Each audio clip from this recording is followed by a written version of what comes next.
You ask Tiger to calculate. This deals with linear inequalities with one unknown. The final result is n equal or greater than 8.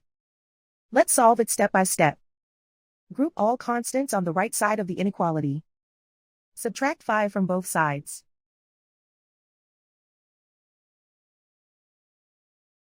Group like terms.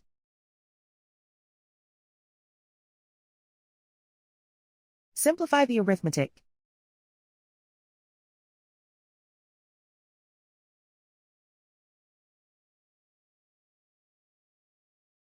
Isolate the n. Divide both sides by 3.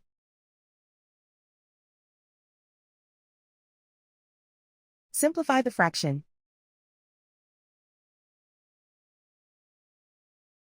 Find the greatest common factor of the numerator and denominator.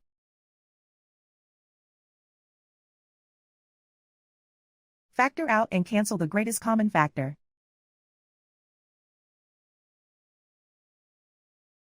Plot the solution on a coordinate grid. And so the final result is n equal or greater than 8.